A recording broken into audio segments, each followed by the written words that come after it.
Hello and welcome to CrossTalk, where all things are considered. I'm Peter Lavelle. Rumors of war, this time in the South China Sea.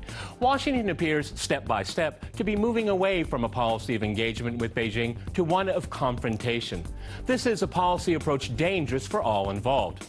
Attempting to contain China militarily will end in failure.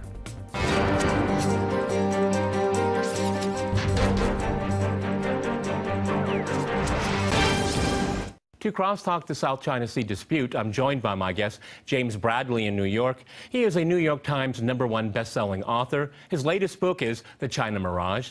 In Washington, we have Harry Kazianis. He is a senior fellow at the China Policy Institute and author of the new book, The Tao of A2AD.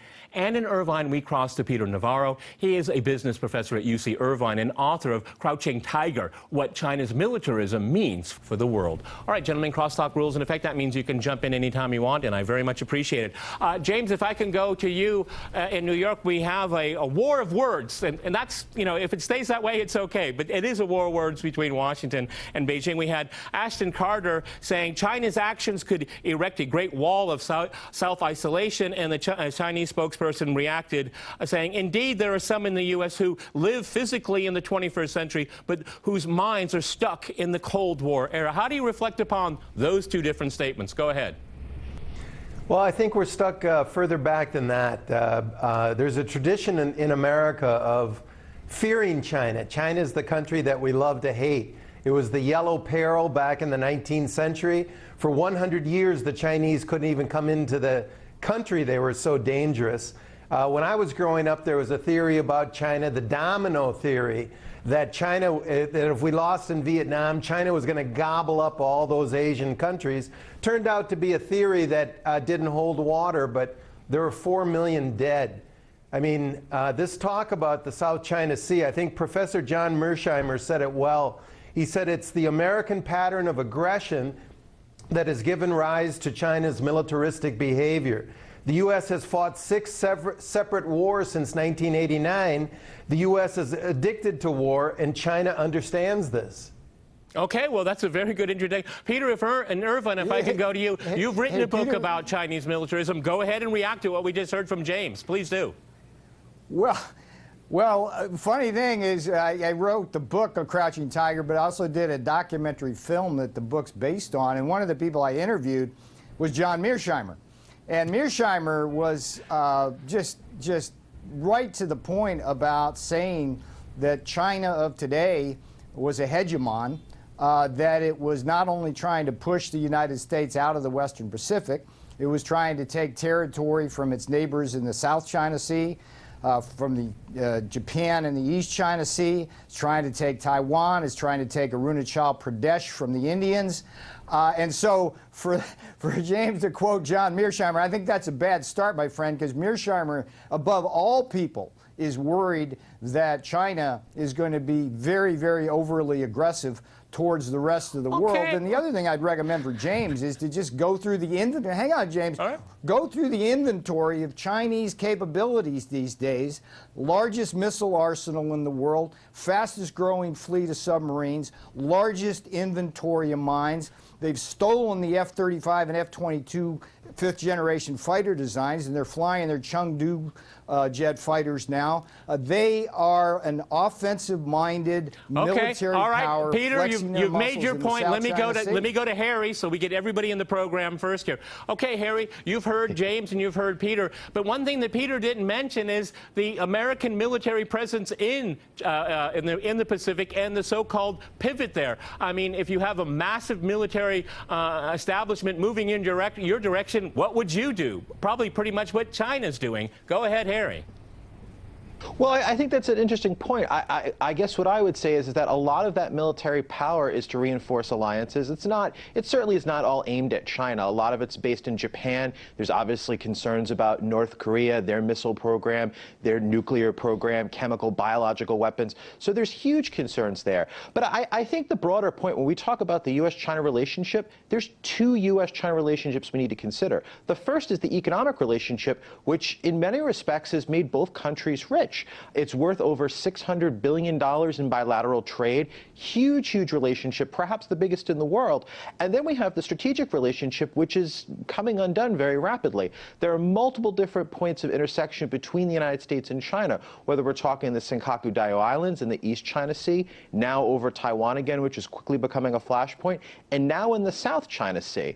And I would argue in a lot of these different flashpoints, it's been Beijing that's been pushing and trying to alter the status quo. And I think that's something the United States has been reacting to. Well, I think it's something that our leaders, and especially at the same time, Harry, you'd say the United States is establishing the rules right there. I mean, the Chinese are saying, well, we can jointly establish rules here. I mean, why should it be the United States to establish its certain zone of interest here when it is at the expense of the Chinese? I mean, I'm for dialogue here. Okay, James, do you want to jump in? What Harry had to say and what Peter had to say, because there's a lot to chew on there. Go ahead. Well, I mean, Gallup did an international poll last year, and they questioned the world, who's the most dangerous country in terms of world peace, and number one was the United States. China was far down the list. So our guests can talk about all the new military capability of China, but we're talking about a situation that's 6,000 miles away from the United States.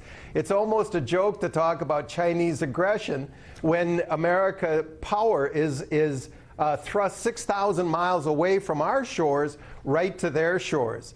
I mean, how does America take bases? Diego Garcia, we just shot the people's dogs and then wiped them off the island and deposited them in Africa. So I think the aggressor here is, as Mearsheimer says, and I believe, the United States and the South China Sea. Okay, Peter, you're the opposite. Go right ahead, please. That's a debate. Go ahead.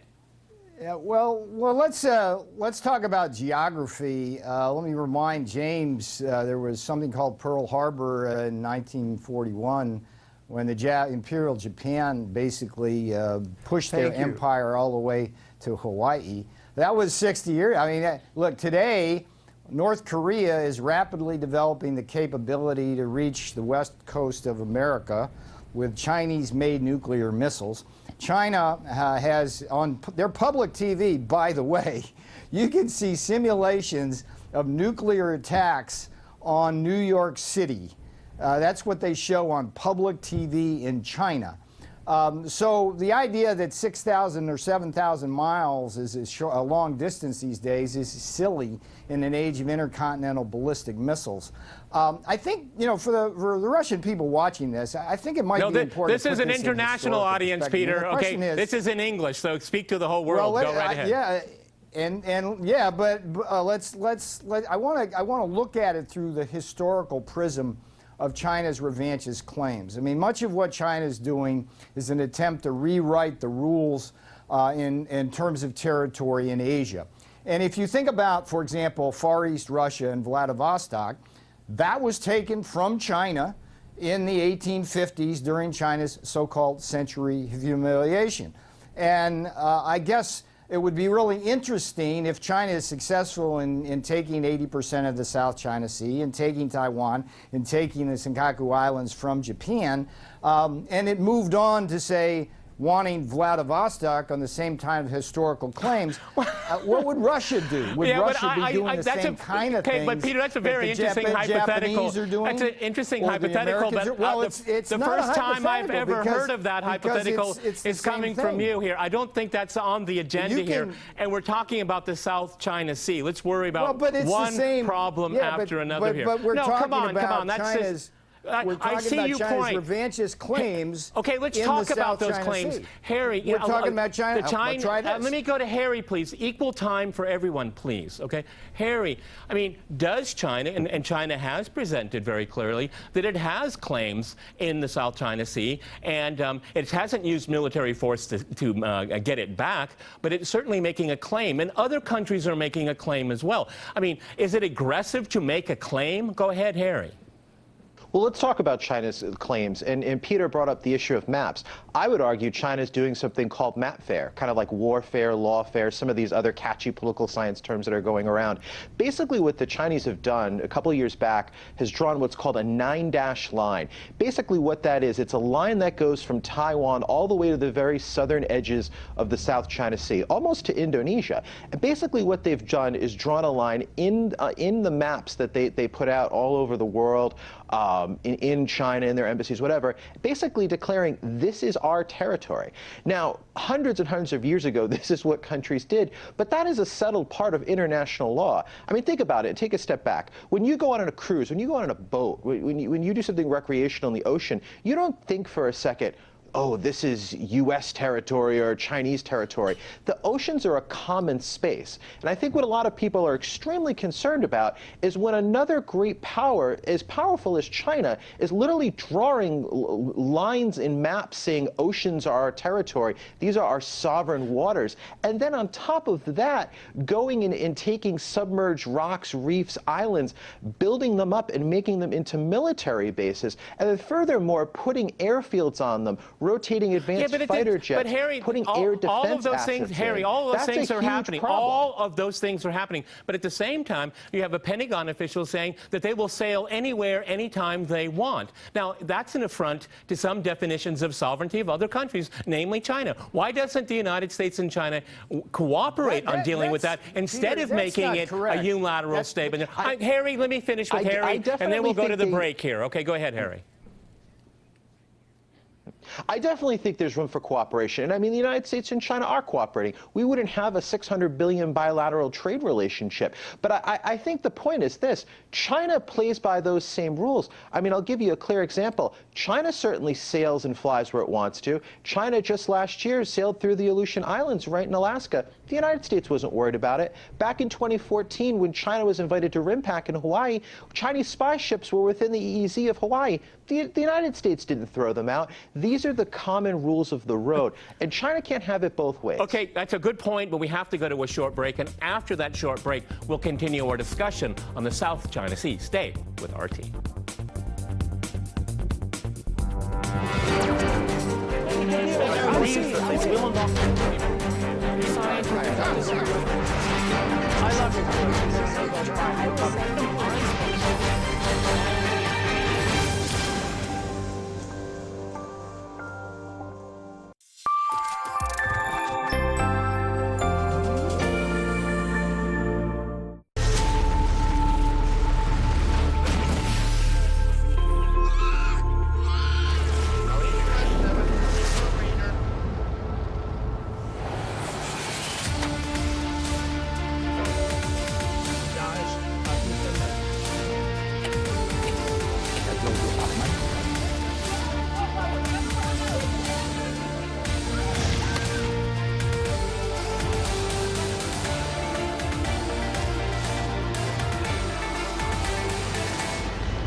I'm Tom Harpin, and I'll give you what the mainstream media can't, the big picture. There's been no charges filed against him. Preserve, protect, and defend. And when you question more, you find what you're looking for. This is the legislative branch of the parliament. We'll go deeper, investigate, and debate, all so you can get the big picture. They're the war hawks selling you on the idea that dropping bombs brings peace, to the chicken hawks forcing you to fight in the battles that they start. The news hawks try to tell you that it's celebrity gossip and tabloid murder trials are the most important news of the day. Well, the hawks of advertising tell you that you are not cool enough unless you buy their product. Watching the hawks. Watching the hawks. These are the hawks that we, along with our audience, will be watching.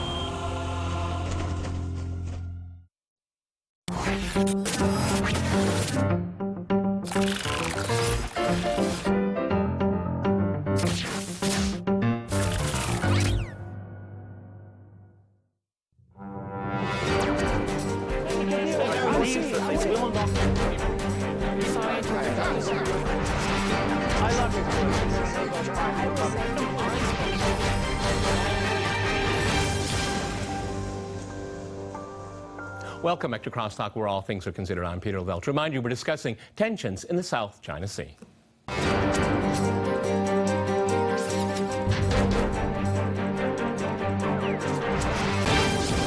Okay, James, I'd like to go back to you in New York. Recently, Ashton Carter, this defense secretary, he was in India and signing a number of agreements that could deal with different elements of security and logistics and whatnot. And then you have President Obama visiting China and ending the arms embargo there. And then you have the State Department and the Pentagon saying, but this is not directed against China. I mean, are we all supposed to believe that? Because the Chinese certainly don't. Go ahead. Well, they certainly don't. I mean, we're encircling China. If you look at the New York Times every day, you can see wonderful interactive maps about those spits of land that China's reclaiming in the South China Sea.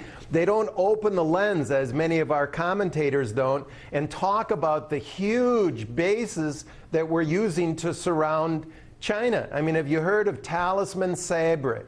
Last year, we had 30,000 American troops and Australian troops out on war exercises in the Malacca Straits. That's pretty sensitive. The New York Times didn't mention it. Washington Post didn't mention it. A Greens Party leader said most people join the Australian Defence Force to defend Australia.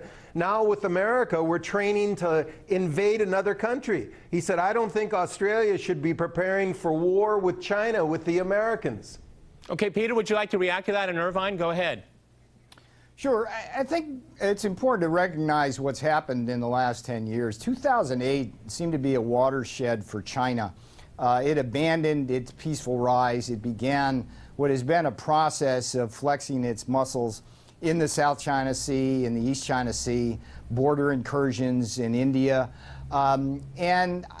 This whole issue of American bases in Asia is in large part a response to that aggression. And if you go country by country, you take Vietnam, for example. You just mentioned that Vietnam had its arms embargo lifted. I mean, America had a huge naval base at Cam Ranh Bay. It's one of the finest harbors in the world. Why does Vietnam fear China? Vietnam fears China because China has pushed its fishing boats further and further out to sea.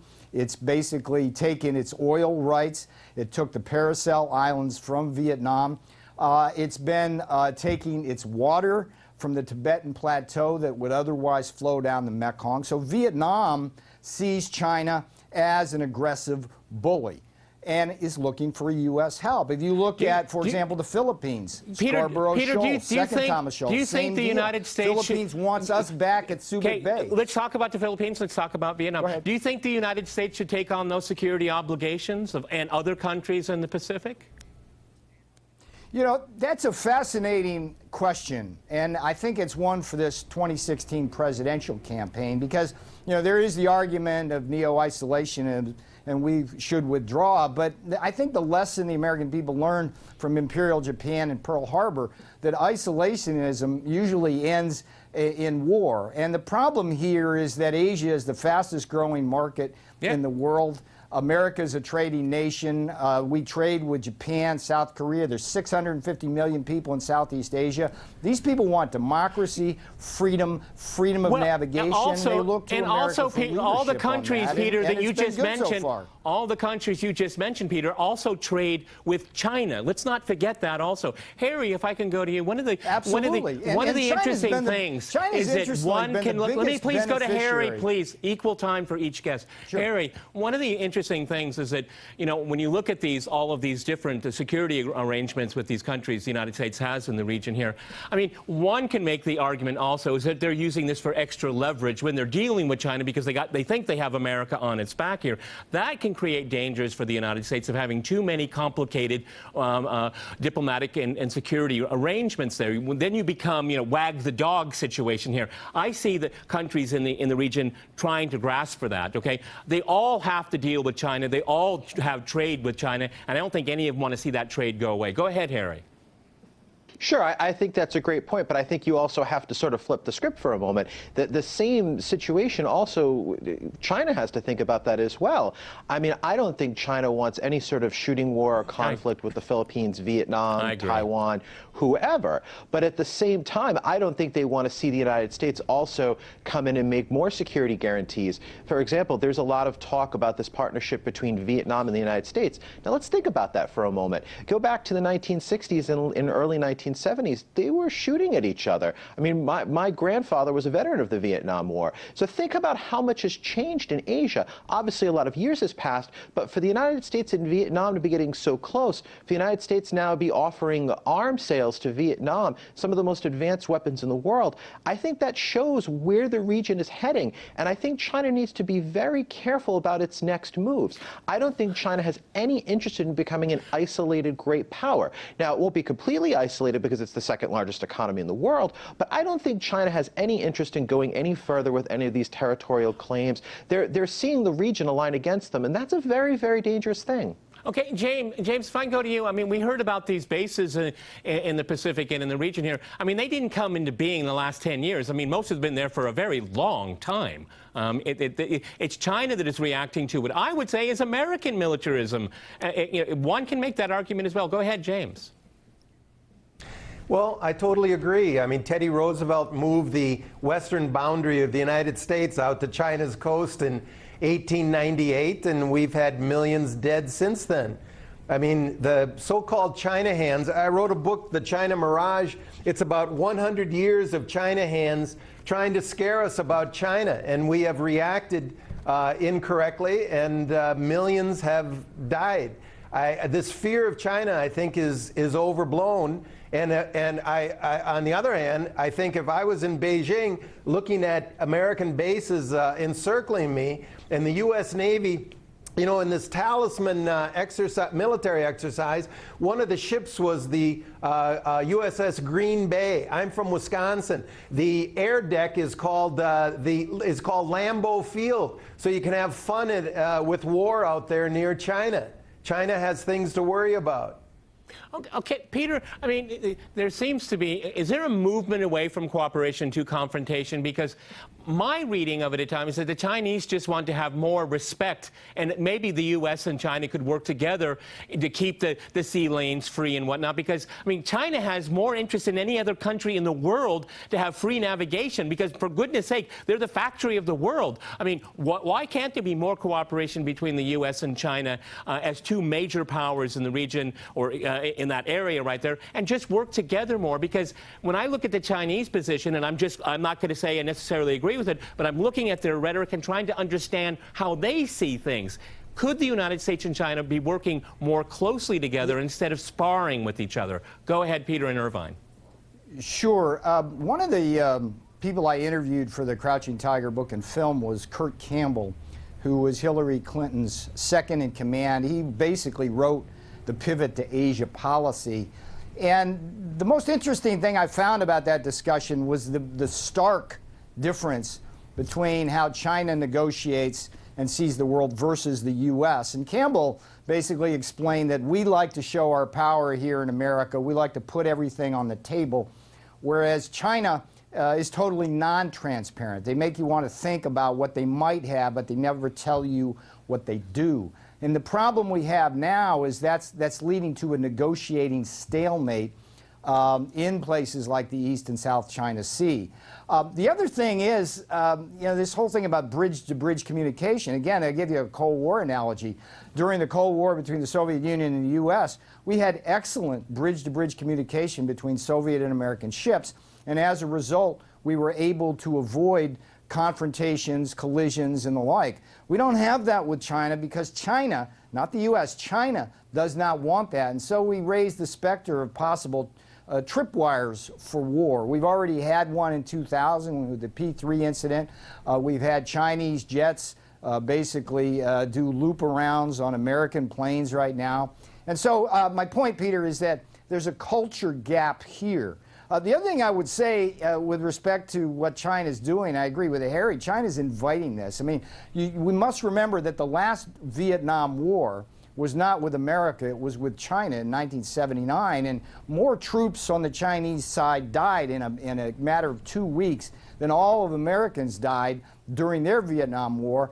And Vietnam fears China, and I think rightly, and China's pushing everybody into American arms, even as those countries are trying to work economically with China. It's the conundrum of our time. You know, Harry, one of the things is that, you know, a lot of Cold War rhetoric, the reference to the Cold War itself, and then the word containment and all that. And I think it's really off base because you can't contain China the way the Soviet Union was contained because the U.S. had virtually no trade with the Soviet Union whatsoever. So there was no leverage right there. And then isolation, I go back to that quote, China's actions could erect a great wall of self-isolation. I mean, really, that's projecting. It's called a policy of containment. And that policy certainly won't work the way it used to. You have to have a whole set of new tools to deal with each other because a Cold War analogy just doesn't work. Go ahead, Harry. Give you the last moment on the program. Go ahead. Thank you. Thank you. Well, I don't think the United States can contain China. I mean, think about how integrated the world economy is with China. That's completely impossible and irrational. If you're talking about military containment, I don't think that's really a plausible strategy either, considering the advanced weaponry the Chinese has. I mean, they're developing things like carrier killer missiles that, in theory, could strike a U.S. carrier 2,500 miles away.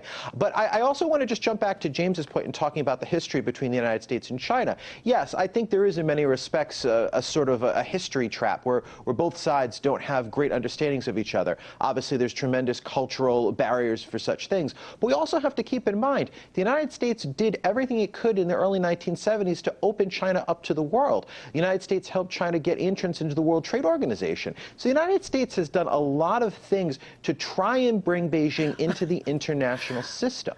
Now, for whatever reason, Beijing has a different approach where it feels it wants to change the status quo. Okay, and I think, again, gentlemen, I have to jump in here.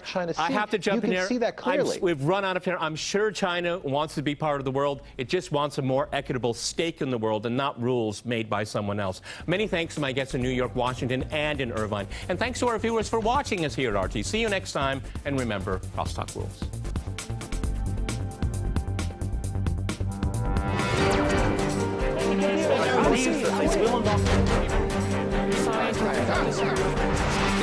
I love it.